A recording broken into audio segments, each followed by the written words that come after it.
নমস্কার, নিউজ ভ্যানগার্ডের এক নজরে 25-এ আপনাদের স্বাগত। আমি সুপ্রীতি রয়েছে আপনাদের সঙ্গে। চোখ রাখবো আপডেট খবরের দিকে। গোটা রাজ্যের সঙ্গে পশ্চিম জেলাতেও শুরু হলো মুখ্যমন্ত্রী সুস্থ শৈশব সুস্থ কৈশোর কর্মসূচি। জেলা ভিত্তিক এই কর্মসূচি উদ্বোধন হয় বেলাবর প্রাথমিক স্বাস্থ্য কেন্দ্রে। উপস্থিত ছিলেন বিধায়িকা মীনা রানী সরকার, পশ্চিম জেলার জেলা সভাধিপতি হরিদুলাল আচার্য, জেলার সিএমও সহ অন্যান্যরা। 9 ফেব্রুয়ারি থেকে 22 ফেব্রুয়ারি গোটা রাজ্যে চলবে এই কর্মসূচি, যার আওতায় আসবে কয়েক লক্ষ শিশুরা। আগরতলা প্রেস ক্লাবের উদ্যোগে বর্ষব্যাপী ক্রীড়া কর্মসূচির অঙ্গ হিসেবে শুক্রবার অনুষ্ঠিত হলো মহকুমা ভিত্তিক ক্রিকেট প্রতিযোগিতা। 4টি দলকে নিয়ে ভোলাগিরি মাঠে অনুষ্ঠিত হলো এই দিনের এই আসর। উদ্বোধন করেন আগরতলা প্রেস ক্লাবের সভাপতি জয়ন্ত ভট্টাচার্য, ছিলেন সচিব রমাকান্ত দে, ক্রীড়া সম্পাদক অভিষেক দে থেকে শুরু করে অন্যান্যরা।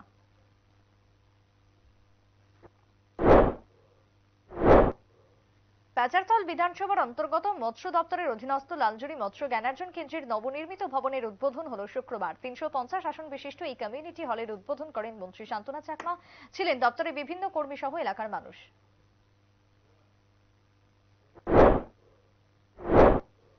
নানা অনুষ্ঠানের মধ্য দিয়ে বর্ষপূর্তির অনুষ্ঠানের আয়োজন বা উদযাপন করল মডার্ন হায়ার সেকেন্ডারি স্কুল। শুক্রবার আগরতলা টাউন হলে এই অনুষ্ঠানে উপস্থিত ছিলেন বিশিষ্ট অতিথিরা। বার্ষিক অনুষ্ঠানে স্কুলের কচি কাচারা মনোজ্ঞ সাংস্কৃতিক অনুষ্ঠান মঞ্চস্থ করেন।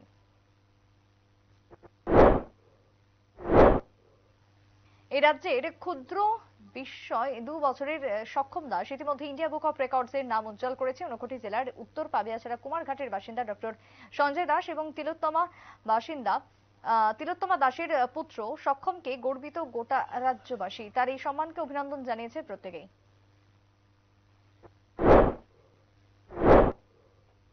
গোটা দেশের মহিলাদের সঙ্গে সাধারণভাবে সার্বিক মানুষের কল্যাণে ন্যায়যাত্রা শুরু করেছে রাহুল গান্ধী। তারই অঙ্গ হিসেবে সারা ভারত মহিলা কংগ্রেসের উদ্যোগে অনুষ্ঠিত হলো এক কর্মসূচি। ত্রিপুরা প্রদেশ মহিলা কংগ্রেসের উদ্যোগে রাজ্যের সমস্ত মহিলাদের নেওয়া লক্ষ্যে এই কর্মসূচি শুরু হয়েছে। শুক্রবার কর্মসূচির উদ্বোধনী দিনে এই কথা জানালেন মহিলা কংগ্রেসের সভানেত্রী সর্বাণী ঘোষ চক্রবর্তী।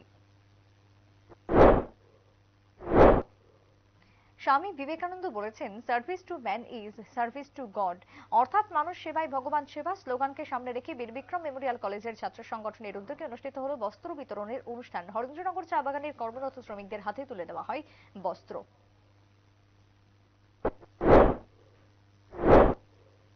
চরম অস্বাস্থ্যকর পরিবেশের মধ্য দিয়ে দিনযাপন করছে সাব্রুমের মা দীপ্তেশ্বরী ব্রিক্স ইন্ডাস্ট্রি অর্থাৎ এমডিবিআই এর পরিযায়ী শ্রমিকরা। অস্বাস্থ্যকর পরিবেশ, জলের অভাব, সাপ্তাহিক মজুরি সবকিছু থেকেই বঞ্চিত শ্রমিকরা। বেশ কয়েকবার শ্রমিকদের উপর নির্যাতন চালানো হয়েছে বলে অভিযোগ পেয়ে সাব্রুম মহকুমা শাসক শিবজ্যোতি দত্ত এবং সাব্রুম মহকুমা শ্রম দপ্তরের আধিকারিক অমিত কর ইটভাটার দুই মালিককে সঙ্গে কথা বলেন এবং সমস্ত অভিযোগ সম্পর্কে অবগত হন। পাশাপাশি পরিযায়ী শ্রমিকদের নিরাপত্তা দেওয়ার বিষয়ে অবগত করেন।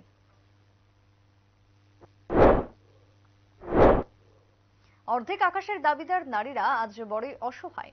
গোটা দেশ এবং রাজ্যে প্রতিনিয়ত বাড়ছে নারী নির্যাতনের সংখ্যা, বাড়ছে অপরাধের সংখ্যা। কিভাবে উত্তরণ করা সম্ভব এই অপরাধ থেকে, সে বিষয়ে অনুষ্ঠিত হলো প্রয়াস কর্মসূচি। খোয়াই মহিলা থানার উদ্যোগে খোয়াই সরকারি দ্বাদশ শ্রেণী বালিকা বিদ্যালয়ে আলোচনা চক্রে উপস্থিত ছিলেন আইপিএস ঋষভ, খোয়াই মহিলা থানার ওসি মীনা দেববর্মা থেকে শুরু করে সাব ইন্সপেক্টর সহ অন্যান্যরা। লোকসভা নির্বাচনের আগে দলীয় কর্মী সমর্থকদের চাঙ্গা করতে নেমে পড়েছে শাসক দল। শুক্রবার বিজেপি খোয়াই মন্ডল কমিটির উদ্যোগে শ্রীকৃষ্ণ পাঠশালা বিদ্যালয়ে অনুষ্ঠিত হলো শক্তি বন্দনা নামে এক সভায় ছিলেন বিজেপি খোয়াই মন্ডল সম্পাদক তাপস কান্তি দাস, জেলা কমিটির সম্পাদক সমীর কুমার দাস থেকে শুরু করে আরো অনেকেই। 2024 লোকসভা নির্বাচনের আগে ভোট বৈতরণী নতুন টোপ কেন্দ্রীয় সরকারের। ভারত সরকার দেশের সকল নাগরিকদের জন্য বীমা প্রকল্প চালু করতে যাচ্ছে। এই লক্ষ্যে খোয়াই জেলা ভিত্তিক বীমা কমিটির বৈঠক অনুষ্ঠিত হলো শুক্রবার। জেলা শাসক চাঁদনী চন্দ্রের পৌরোহিত্যে এই বৈঠকে উপস্থিত ছিলেন জেলা কার্যালয়ের অন্যান্য আধিকারিকরা। মা প্রকল্প চালু হওয়ার পূর্বে জনগণের মধ্যে বীমা বিষয়ে সচেতনতা বৃদ্ধির লক্ষ্যে এই বৈঠক বলে জানান জেলা শাসক। শাসক বিজেপি দলের উদ্যোগে গোটা রাজ্যে শুরু হয়ে গেছে গাঁও চলো অভিযান। অভিযানের অঙ্গ হিসেবে খোয়াই জেলা পরিদর্শনে গেলেন কৃষিমন্ত্রী রতনলাল নাথ। দুর্গানগর এলাকায় এই অভিযানে কৃষিমন্ত্রী সফর সঙ্গী হিসেবে ছিলেন পুর নিগমের মেয়র দীপক মজুমদার, খোয়াই মন্ডল সভাপতি সুব্রত মজুমদার থেকে শুরু করে আরো অনেকেই।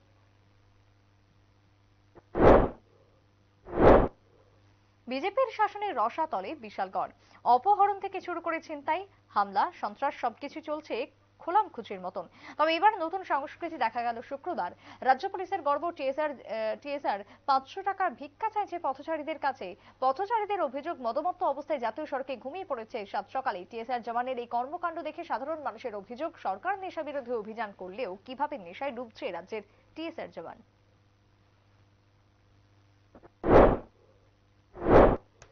অসমাজের কাজের আঁতুড়ঘর হিসেবে পরিচিত হচ্ছে বর্তমানে বিশালগড়। প্রতিদিনই উঠে আসছে অদ্ভুত সমস্ত ঘটনা। এবার পুলিশের পরিচয় দিয়ে বাইক চুরিতে হাত পাকাচ্ছে অপরাধ জগতের একটা অংশ। বৃহস্পতিবার মধ্যরাতে বিশালগড় থানাধীন এলাকায় TR01 কে 6305 নম্বরের লাগানো ছিল পুলিশের স্টিকার একটি বাইকটি উত্তম দেবনাথের বাড়িতে রেখে ঘুরপাক খাচ্ছিল দুই অপরাধী। উত্তম দেবনাথ দুজনের পরিচয় জানতে চাইলে বাইক ফেলে পালিয়ে যায় বাইক নিয়ে আসা দুজন। বর্তমানে বাইকটি বিশালগড় থানায় নিয়ে আসা হয়। ঘটনার পর পুলিশ তদন্তে নেমে জানতে পেরেছে পুলিশের পরিচয় দিয়ে অপরাধ জগতের মাত্রা বৃদ্ধি করতে চাইছে বিশালগড়ের একটা বখাটে অংশ। 9 ফেব্রুয়ারি থেকে 22 ফেব্রুয়ারি গোটা রাজ্য জুড়ে মুখ্যমন্ত্রী সুস্থ শৈশব সুস্থ কৈশোর অভিযান চলবে এবং এই কর্মসূচির অঙ্গ হিসেবে 0 থেকে 19 বছরের ছেলে মেয়েদের স্বাস্থ্য পরীক্ষা ঔষধ প্রদান করা হবে। উপলক্ষে শুক্রবার পানিসাগর হাসপাতালে অনুষ্ঠিত হয় এক সাংবাদিক বৈঠক। এসডিএম এর কক্ষে সম্মেলনে উপস্থিত ছিলেন মহকুমা স্বাস্থ্য আধিকারিক দীপঙ্কর ভূষণ দেববর্মা, অফিসার ডক্টর শতরূপা দাস এবং আরো অনেকেই। সাংবাদিক সম্মেলনে মহকুমার স্বাস্থ্য আধিকারিক জানান, পানিসাগর নগর পঞ্চায়েতের 5টি ভিলেজ রয়েছে। তাছাড়া 52টি সরকারি স্কুল, 25টি প্রাইভেট স্কুল, 4টি কেন্দ্রীয় বিদ্যালয় এবং 4782 জনের বাড়িতে পৌঁছে দেওয়া হবে এই পরিষেবা। বৃহস্পতিবার ধর্মনগরের রাগনা গ্রাম পঞ্চায়েতের সুলেমান মিয়ার HR01AH0978 বাইকটি চুরি হয়ে যায়। মামলা লিপিবদ্ধ হয় ধর্মনগর থানায়। অভিযোগ, ধর্মনগর থানার ওসি নারুগোপাল দেব বাজারিছড়া থানার ওসির সাথে যোগাযোগ করেন। খবর পেয়ে উত্তর জেলার পুলিশ সুপার ভানুপদ চক্রবর্তীর নেতৃত্বে পুলিশ বাহিনী করিমগঞ্জ জেলার এসপির সাথে যোগাযোগ করে বাইকটি উদ্ধারে তৎপরতা দেখায় এবং কৈলাসহর ঊনকোটি জেলার চোর হিসেবে পরিচিত রিন্টু দাসকে আটক করে বাজারিছড়া থানা থেকে বাইকটি উদ্ধার করা হয়। যদিও পুলিশ সুপার জানিয়েছে ধৃত চোর রিন্টু দাসের সাথে আরো বেশ কয়েকজন জড়িত।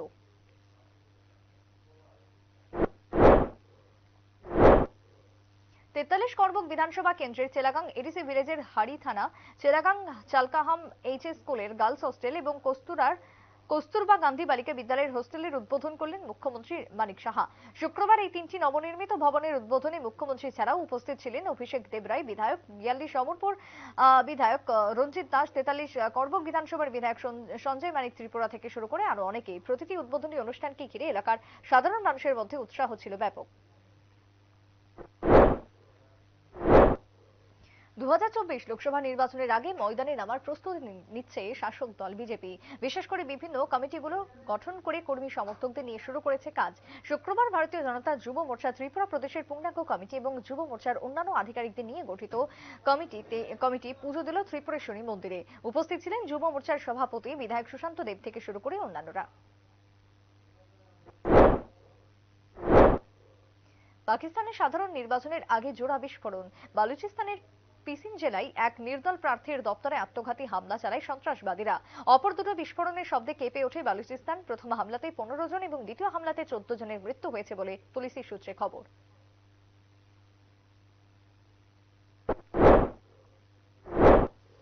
আমবাসা পৌর পরিষদের নবনির্মিত ভবনের উদ্বোধন হবে শনিবার। উদ্বোধন করবেন রাজ্যের মুখ্যমন্ত্রী মানিক সাহা। তার আগে নবনির্মিত ভবনের সমস্ত কাজ খতিয়ে দেখতে শুক্রবার পরিদর্শনে গেলেন ধলাই জেলার জেলা শাসক ডক্টর সিদ্ধার্থ শিব জয়সওয়াল, জেলার পুলিশ সুপার অবিনাশ রায়, মহকুমা শাসক সহ অন্যান্যরা।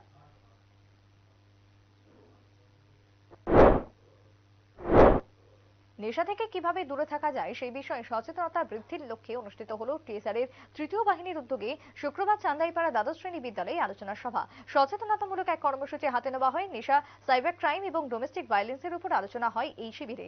উপস্থিত ছিলেন তৃতীয় ব্যাটালিয়নের ডেপুটি কমান্ডেন্ট সুমন মজুমদার সহ এলাকার বিভিন্ন স্কুলের ছাত্রছাত্রীরা। বেসরকারি মালিকানাধীন জমির উপরে ছিল তেলিয়ামুড়া অগ্নি নির্বাপক দপ্তরের কার্যালয়। দাবি উঠেছিল স্থান পরিবর্তনের। তেলিয়ামুড়া পৌর পরিষদের চেয়ারম্যান রূপক সরকারের নেতৃত্বে এক প্রতিনিধি দল এলাকার 15 নম্বর ওয়ার্ডের অন্তর্গত 6.5 কানি জায়গা থেকে 1 কানি জায়গা অগ্নি নির্বাপক দপ্তরের জন্য বরাদ্দ করা হয়েছে বলে জানান পৌর পরিষদের চেয়ারম্যান রূপক সরকার। তিনি দাবি করেন, অগ্নি নির্বাপক দপ্তরে স্থায়ী ঘর নির্মাণ হলে আরো বেশি উপকৃত হবেন সাধারণ মানুষ। মুঙ্গিয়াকামি থানার শালবাগান অগ্নি নির্বাপক দপ্তরের কর্মীরা উদ্ধার করে এক জনজাতি রমণীকে ৪৫ বছরের লক্ষ্মী দেববর্মাকে রক্তাক্ত অবস্থায় উদ্ধার করে নিয়ে যাওয়া হয় জিবি হাসপাতালে। এদিকে ঘটনার তদন্তে নেমেছে মুঙ্গিয়াকামী থানার পুলিশ। জানিয়েছে স্বামী স্ত্রীর মধ্যে ঝগড়া বিবাদকে কেন্দ্র করে রক্তাক্ত হয়েছেন উপজাতি রমণী। পরবর্তীতে পুলিশ লক্ষ্মী দেববর্মার স্বামী উত্তম দেববর্মাকে আটক করেছে। রাজ্যের গ্রাম পাহাড়ে শিক্ষার হাল বেহাল।